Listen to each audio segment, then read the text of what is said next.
아십니까? 나일강이 피로 바뀌는 그런 재앙이었습니다. 여전히 그 재앙을 겪으면서도 바로는 이스라엘 백성들을 보내지 않습니다. 하나님 말씀 듣지 않는 것이죠. 오히려 애굽의 마술사들 흉내내는 것에 만족하고 백성의 고통을 애써 외면하면서 궁으로 돌아가는 모습을 우리 지난주에 7장 마지막 절에 살펴봤습니다. 바로가 이렇게 첫째 재앙에 순종하지 않기에 하나님 두 번째 재앙을 준비하셨습니다. 오늘 이제 1절 2절 보면 여러분, 두 번째 재앙은 애굽의 온 땅을 개구리로 칠 것을 말씀합니다. 자, 여기서 모세에게 이르시되 너는 바로에 가서 그에게 이르기를 여호와의 말씀에 내 백성을 보내라. 그들이 나를 섬길 것이니라. 네가 만일 보내기를 거절하면 내가 개구리로 너의 온 땅을 치리라. 이렇게 말씀합니다. 자, 개구리 재앙입니다. 이스라엘 백성들을 보내지 않으면 하나님께서 애굽 온 땅에 개구리 재앙을 일으키겠다고 말씀하시는 것이죠. 근데 여러분, 이 개구리를 친다는 것은 굉장히 특별한 의미가 있어요. 왜냐하면 애굽의 개구리 형상은 신이거든, 신. 그러니까 헤게트 신입니다, 헤게트 신. 여러분, 애굽에서 나온 부조나 벽화에 보면 이 개구리 상을 새긴 이 신들이 굉장히 많습니다. 이거 여자의 몸인데 몸은 여자고 머리는 개구리 형상 같죠.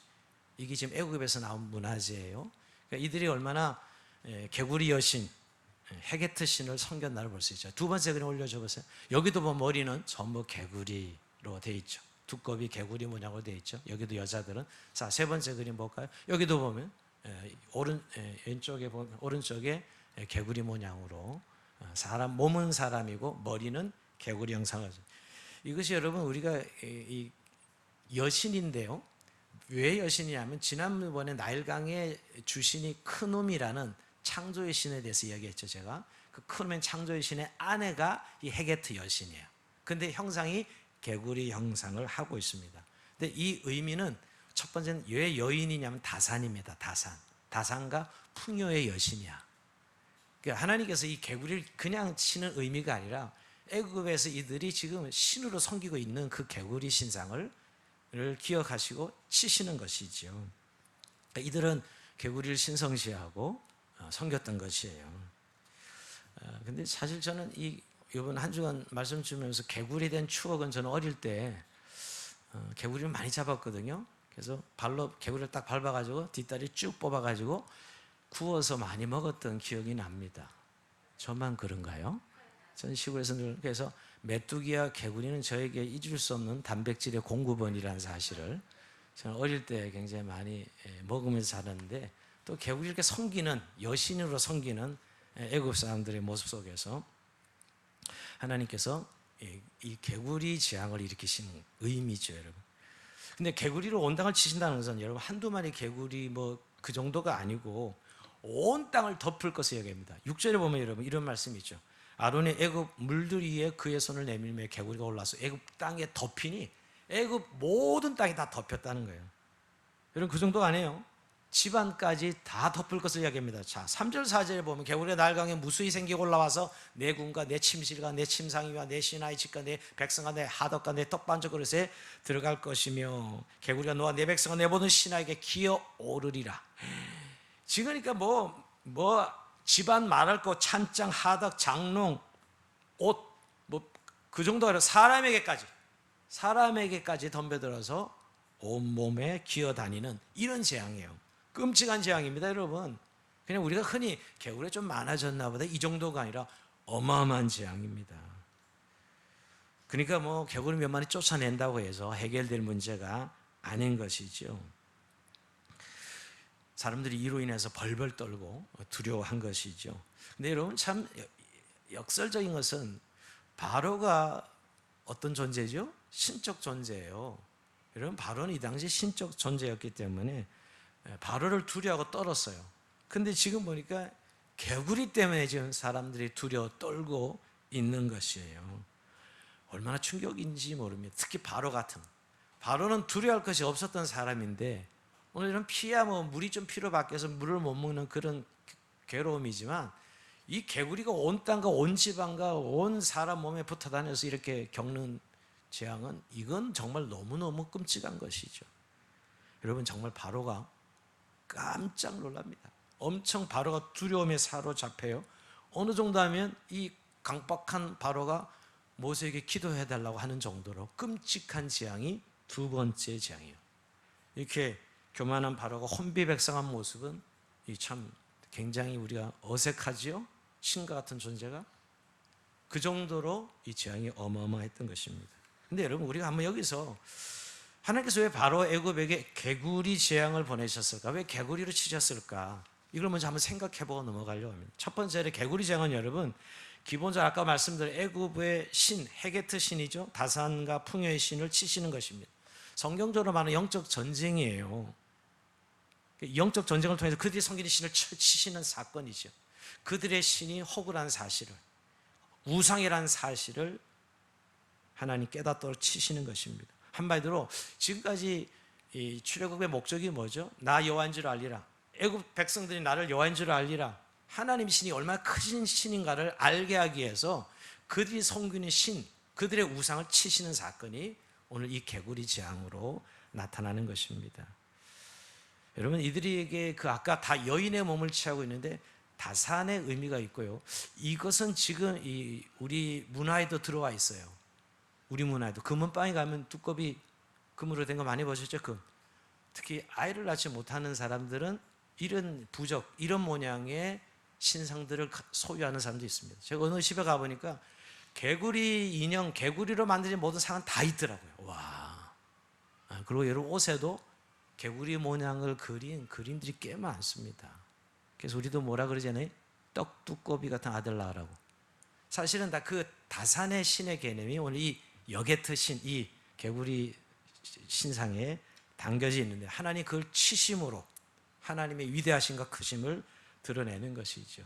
자, 그러면서 오늘 우리에도 이건 굉장히 교훈이 커요. 애굽이 섬기고 있는 신은 풍요의 신이거든.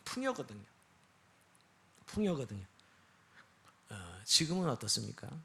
오늘날도 우리 현대인들은 풍요를 누리기를 원하고 있어요. 다산과 풍요를 행복의 절대적 조건이라고 생각하고 있습니다.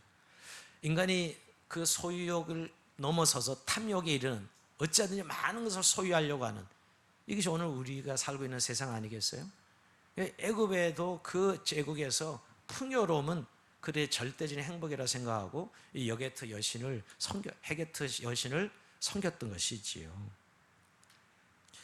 여러분들, 우리가 얼마나 그러니까 많이 가져야 행복하다, 많이 소유해야 행복하다, 이게 지나쳐서 탐심과 탐욕으로 이어지고 있는 것이죠.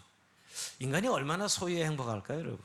옛날에 억대 부자라 그랬는데 요새 1억이 부자예요? 억대 부자 그랬는데 아파트 하나가 10억 이런데 뭐 20억 이러는데 억대는 부자가 아니에요 지금. 그죠? 그렇게 경제가 100배 200배 늘어났는데 얼마나 더 많이 가지고 있습니까 지금? 근데 정말 우리의 삶이 행복해지셨습니까? 근데 끊임없는 인간의 소유욕은 이렇게 많이 가져야 돼요. 그게 행복의 절대 조건이라고 생각하고 있는데 하나님 여기에 대해서 치시는 겁니다. 그래서 사람이 얼마나 더 벌어야 만족하니까 조금 더 언제나 조금 더, 또 얼마나 더 해야 되냐, 조금 더 일해야 된다, 조금 더 소유하고 조금 더 가져야 된다, 이러지요. 인간의 만족 끊임없다는 사실을 보게 됩니다. 오늘 그래서 이 개구리 형상이 헤게트 신의 우상을 하나님이 치시는 것이죠. 근데 정말 여러분, 저는 말씀 묵상하면서 요즘 우리가 너무 많이 가진 것 때문에 지금 오히려 재앙이 아닐까요? 정말 너무 많이 가지니까 정말 우리가 가지고 있는 거의 소중함을 모르고 조금 더 그러니까 우리가 정말 가지고 있는 소중함을 모르고 살아가고 있지는 않은가. 그리고 그 많이 가진 것 때문에 행복한 것이 아니라 오히려 불행해지는 사람들의 이야기를 우리 주변에서 듣고 있습니다. 그러니까 한마디로 우리가 섬기는 이 우상, 풍요의 신 다산의 여신을 치심으로 그 우상의 헛됨을 증거하시는 하나님의 역사가 이 개구리 재앙을 일으키시는 모습이죠. 자, 두 번째 왜 개구리 재앙인가? 한마디로 개구리 재앙을 통해서 하나님이 이 세상을 붙들고 계신다는 사실을 보여주는 것이에요. 여러분, 개구리 재앙이 어떤 재앙이죠? 개구리는 나일강에 있어야 될 동물이잖아요. 이것을 이탈시킨 거죠. 이탈시키니까 큰 혼란이 옵니다. 개구리는 계속해서 나일강에 있을 줄 알았습니다. 그런데 이 개구리가 제자를 지키지 못하고 이탈하자 애굽에서는 전무후무한 재앙이 되었습니다. 아마 바로는 이렇게 많은 개구리를 보면서 왜 개구리가 강가에만 살아야 되는지 한 번도 생각해 보지 못했을 것이에요. 단지 개구리가 물을 떠나 살 수 없고 늘 강가에 살고 있는 것이다 라고만 생각했던 것이죠. 근데 하나님 한번 명하시니까 이 영역을 이탈하고 그 결과는 엄청난 재난이었어요. 여러분, 사람들은 왜 개구리가 이 물가에 강가에 산다고 생각했어요? 우리가 자연 시간에 배웠잖아요, 그죠? 여러분, 개구리는 양서류입니다. 양서류. 물가에서도 살고 육지에도 사는데, 문제는 이 양서류 개구리는 피부로 호흡을 했기 때문에 반드시 물가에 있어야 돼요. 피부로 호흡하기 때문에. 근데 이거는 이제 자연 공부를 한 사람의 대답이고, 왜 개구리가 물가에 사냐고요? 하나님 물가에 살도록 경계를 정하셨기 때문이죠. 그래서 물가에 사는 것입니다. 사람들은 자연과학은 이해하지만 하나님께서 경계를 정해서 양서류 개구리는 물가에 살도록 정하신 것입니다. 하나님께서 자연의 질서와 한계를 정하시고 개구리를 물가에 살게 만드셨도록 살라고 명하셨기 때문이죠. 여러분, 우리가 바다가 그냥 왜 물이 넘지 않고 바다가 육지와 경계를 이루고 있는가? 자연현상으로 민물과 썸을 설명할 수 있지만 하나님께서 경계를 정하셨기 때문이죠. 자, 그 증거를 성경에서 찾아볼까요? 잠언 8장 29절에 보면 바다의 한계를 정하며 물이 명령을 거스르지 못하게 하시며 물이 육지 너머로 넘어오지 못하도록 하나님이 경계를 정하셨다는 것이에요. 여러분, 이 경계를 지키지 않으면 큰 재앙과 혼란이 오죠. 하나님이 여기 살도록 한 산의 경계, 바다의 경계, 강의 경계를 정하셨는데 그게 만약 경계가 허물어지면 이 땅에는 어마어마한 재앙이 찾아오는 것이에요. 하나님께서 그를 통제하고 계시기 때문에 지금 우리가 그 질서 속에 살아가고 있는 것입니다. 여러분, 하나님이 정한 제자리에 있는 것이 얼마나 중요한지를 깨닫게 됩니다. 여러분, 자연 만물이 있어야 될 자리에 있지 않으면 이 지구상에, 이 지구는 대혼란이 찾아옵니다. 이 자연 만물도 자기 있어야 될 자리에 있는 거예요. 경계를 정한 자리에 있는 거예요. 근데 여러분, 우리가 살아가는데 물건도 그랬어요. 물건이 있어야 될 자리에 있어야지 말이에요. 오늘 여기 물건이 뒤죽박죽으로 자기 있을 자리 있자고 이 강대상이 저 뒤에 있다든지 이러면 이게 기가 막힌 거죠. 물건도 제자리에 있어야 인간의 삶이 혼란스럽지 않습니다. 물건만 그러냐고 사람도 제자리에 있어야 돼요. 사람이 제자리에 있지 않으면 제 역할을 감당하지 못하면 이 사회, 이 가정, 이 국가는 유지될 수 없어요. 여러분, 제자리를 지키는 것이 이렇게 큰 축복입니다. 그러니까 여러분, 제자리를 지키는 것은 결국 하나님의 손이 붙들고 있는 것이에요. 오늘 여러분, 개구리는 강가에 살도록 하나님 경계를 정하셨는데 하나님 잠깐 틀어버리자 결국 그 경계를 허물자 어마어마한 재난이 찾아온 것입니다. 하나님의 손이 결국 철회되니까 결국 헤게트도 그 자리를 지키지 못하고 내몰리는 것이죠. 여러분, 이 세상은 하나님의 능력의 손이 제자를 지키도록 붙들고 계시는 것입니다. 자연은 그냥 내버려 두면 된다고 생각하는 분들이 많습니다. 특히 자연보호, 환경보호 운동하는 분들은 자연을 그대로 둬야 된다, 그래야 보호된다. 그 말이 틀린 말은 아니죠. 하지만 여러분, 더 중요한 건 하나님이 경계를 정하시고 통제하고 붙들고 계시기 때문에 그러고 있는 거지. 하나님 한번 틀면, 오늘 개구리가 이탈하도록 한번 트니까 온 땅에 재앙이 찾아오듯이 하나님의 손이 놓으면 정상적으로 돌아가는 것이 아니라는 것이에요. 하나님이 붙들고 있다는 사실을 기억해야 돼요. 하나님 붙들고 있는 손을 놓으면 우리의 삶의 터전은 한순간에 엉망이 될 수 있다는 사실. 하나님 붙들고 계시니까 지금 우리가 이런 일반은정의 삶을 누리고 있는 것이죠. 하나님께서 개구리 재앙을 통해서 다시 한번 제자리에 있는 것이 얼마나 중요한 것인가를 다시 한번 깨닫게 됩니다.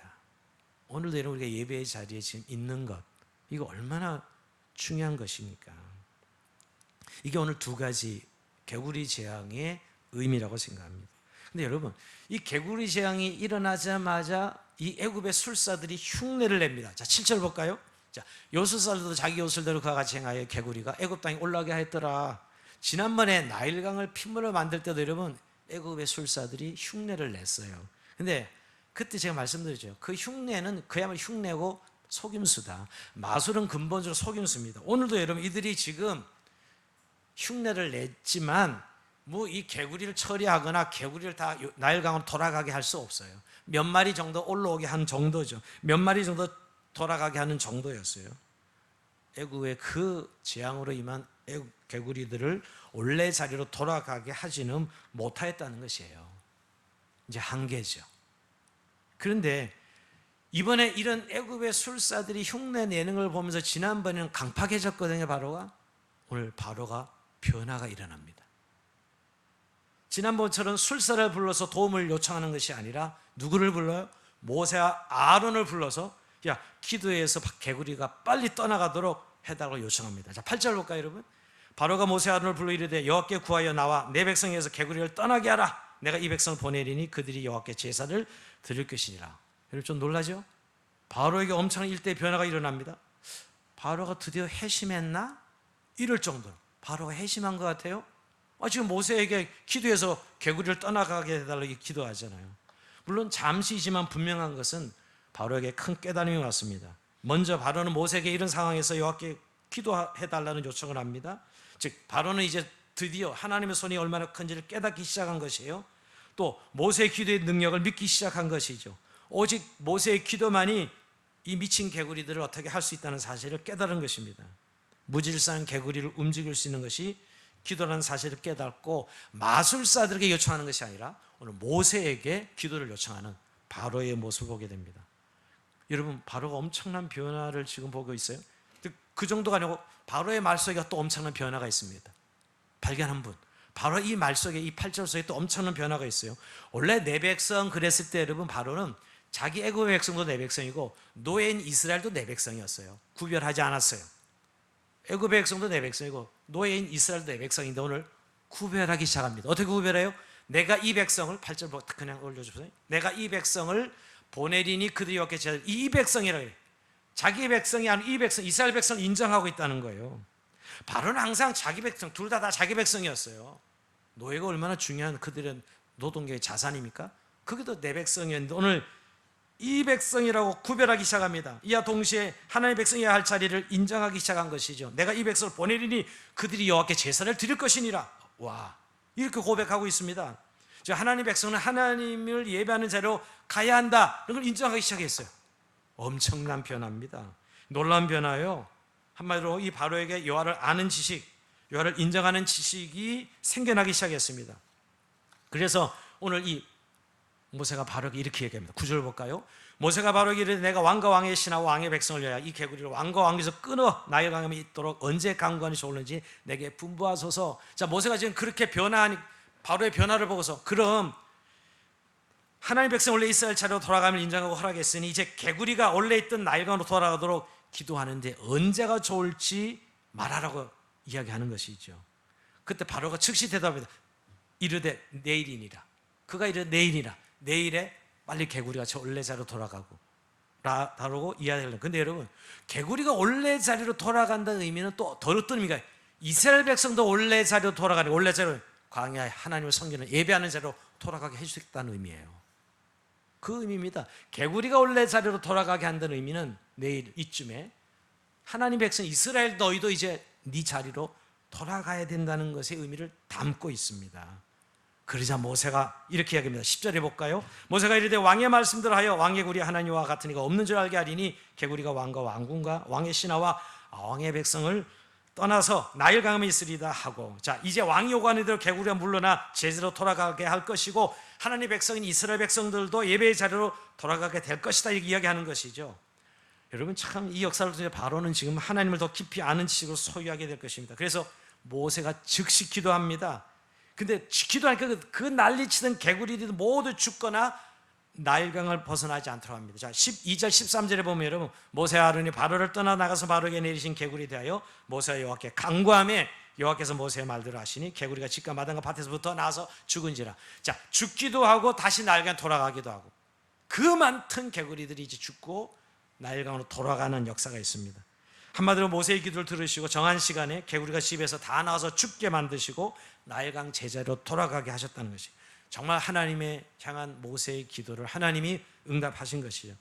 여기서 기도의 위력을 봅니다. 무질서한 개구리를 움직인 것은 기도였어요. 그 제자로 돌아가게 한 것은 기도였다고요. 오늘날에 많은 사람들이 혼란과 무질서를 해결하려고 무진장 노력합니다. 그런데 오늘 성경은 그 무질서와 혼란은 기도로 해결할 수 있다는 사실을 분명히 말씀하고 있는 거예요. 여러분, 이 무질서를 해결할 수 있는 분은 우리 구주 예수 그리스도 한 분이시고 그 예수 그리스도께서 해결하실 수 있도록 하는 요소는 뭐죠? 오늘 믿는 성도들의 기도죠, 여러분. 오늘 믿는 성도 우리가 기도하며 하나님께 들으시고 그 일을 행하셨다는 것이에요. 여러분, 여기서 한 가지 깨닫는 거예요. 여러분, 우리가 세상을 위해서 기도해야 되는 사람들이라는 걸 기억하십니까? 예수 믿는다는 의미는 우리가 제사장으로 살아간다는 건 이 세상을 기도해야 된다는 사람이, 왜? 이 세상이 망하지 않도록. 여러분, 이 세상은 죄를 보면 금방 망할 것 같아요. 근데 지금 이 세상이 이렇게 안 망하고 유지되는 이유가 뭘까요? 물론 하나님 큰 섭리지만 저와 여러분의 성도들의 기도 때문에 이 세상이 안 망하고 있는 것이죠. 제가 보면 이 세상이 지금 죄악을 보면 망해도 벌써 망했어야 돼요. 2차 세계대전 일어나고 뭐 대전 몇 번 일어났으면서 이 세상은 다 그냥 끝이 났어야 되는데 아직도 안 망하고 유지되는 것은 하나님의 섭리이긴 하지만 결국 성도들이 끊임없이 기도하고 있기 때문이죠. 여러분, 성도의 기도가 얼마나 중요한지 아십니까? 오늘 모세의 기도를 통해서 무질서를 해결하시는 하나님, 우리가 잘 아는 대로 여러분, 아브라함의 중보기도 아시죠? 하나님께서 소돔과 고모라를 그 죄악으로 인해서 멸망시키겠다는 사실을 아브라함이 듣게 됩니다.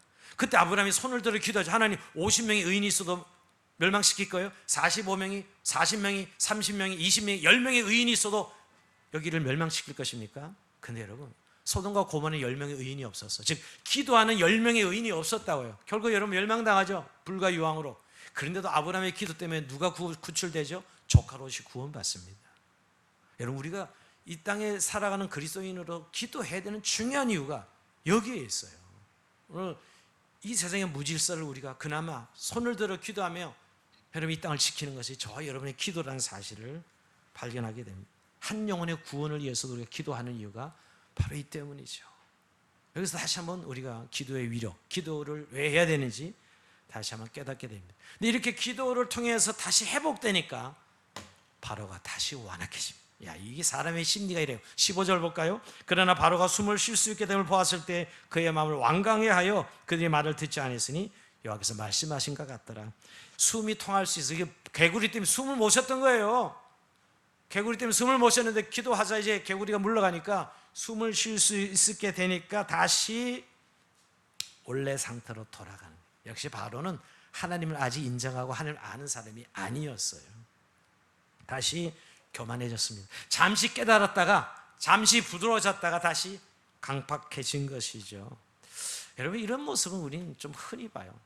환경이 어려울 때 막 하나님을 찾다가 환경이 좋아지면 언제 그랬냐는 듯이 다시 옛날로 돌아가는 것이죠. 이유는 근본적으로 하나님을 모르기 때문에.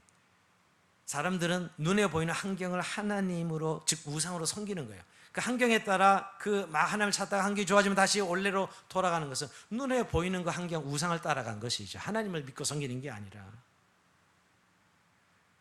그러니까 눈에 해결만 되면 다시 교만 모드로 돌아가는 거예요. 이게 인간의 큰 약점인데요. 오늘 바로가 그 모습을 보여주고 있습니다.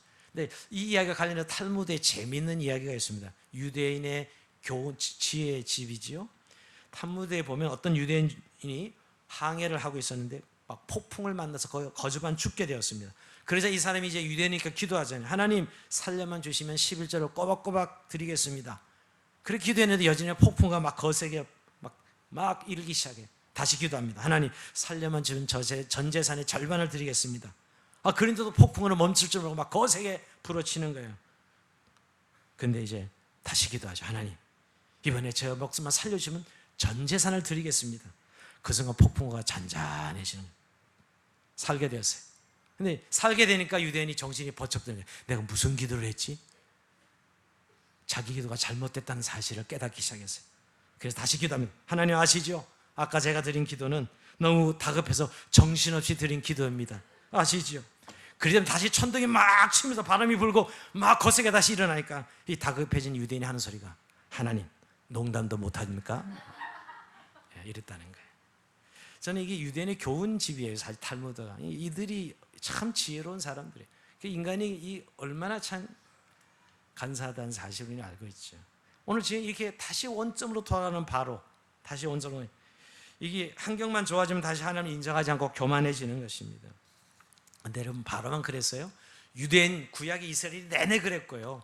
또 오늘 우리도 역시 이 범죄에 벗어나지 못하는 모습을 많이 보게 됩니다. 여러분, 하나님은 환경에 좌우되는 분이 아니라 우리를 사랑하시면 그 신실하심을 끝까지 지키는 분이에요. 환경이 좋을 때나 안 좋을 때나 그분의 우리를 향한 사랑과 섭리는 변함이 없다는데 왜 우리는 그게 이렇게 부안대동하고 자꾸 이렇게 교만해질까요? 오늘 바로의 모습 속에서 이런 모습을 우리가 떨쳐내야 됩니다. 오늘 말씀 마무리하면서 여러분 오늘 개구리 재앙을 통해서 우리가 한 가지 정말 크게 깨닫는 것은 우리가 있어야 될 자리가 어딘가, 우리가 있어야 될 자리가 어딘가 하는 걸 깨닫게 됩니다.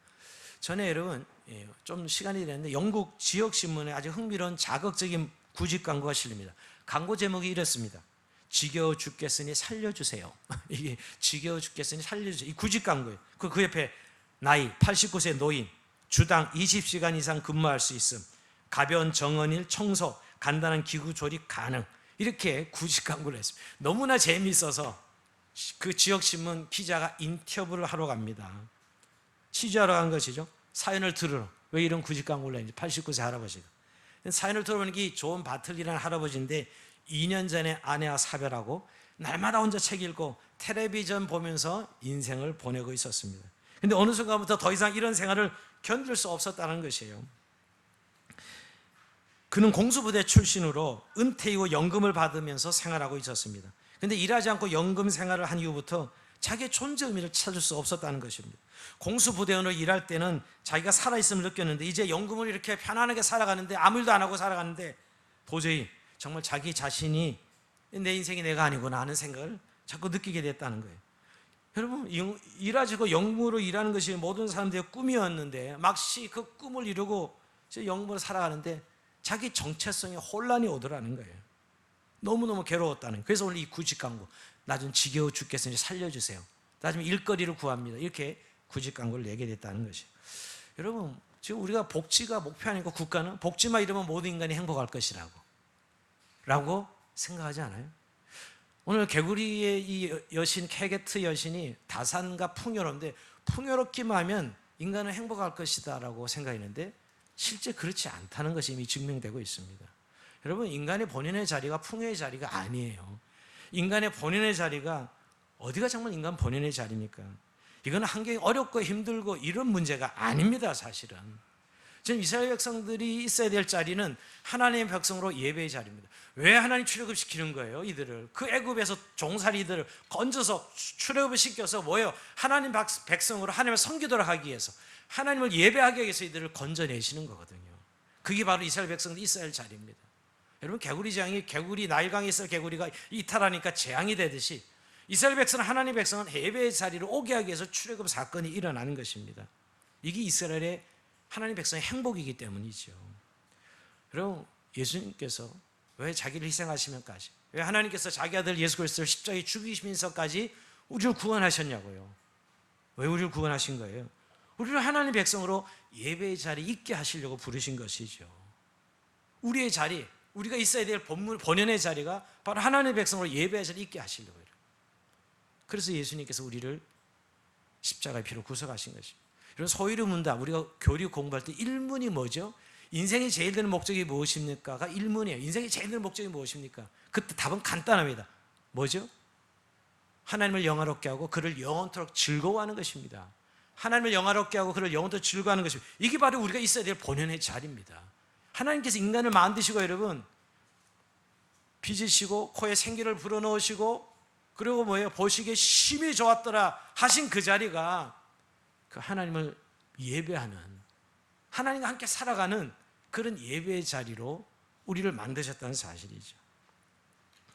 우리가 가진 정말 행복의 이 자리, 가지는 특권의 자리는 바로 예배의 자리입니다.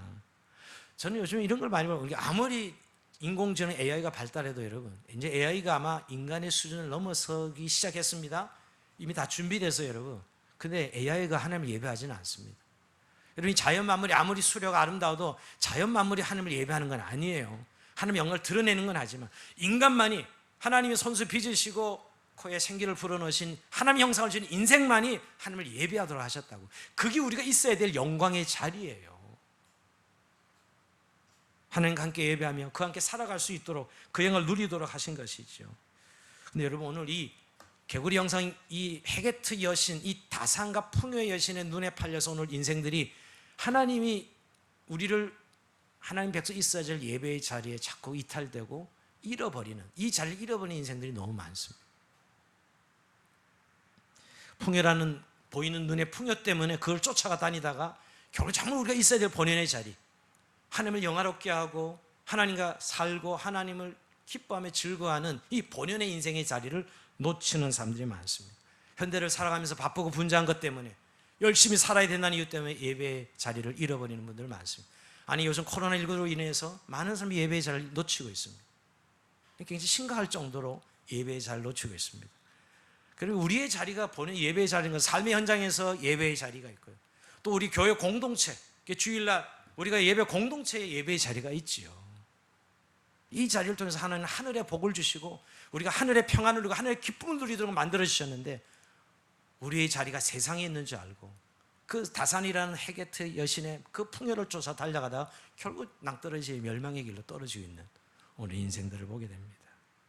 사랑하는 성도 여러분, 우리가 이 하나님이 부르신 이 예배의 자리, 이 본연의 인간의 자리를 놓치지 말아야 됩니다. 정말 주님이 심히 보시기에 좋았더라는 자리가 이 자리거든요. 여러분, 하나님과 영혼들을 함께하고 즐거워하고 기뻐하는 이 예배의 자리를 통해서 은혜와 복을 누리는 저 여러분 삶이 되길 주의 이름으로 축원드립니다.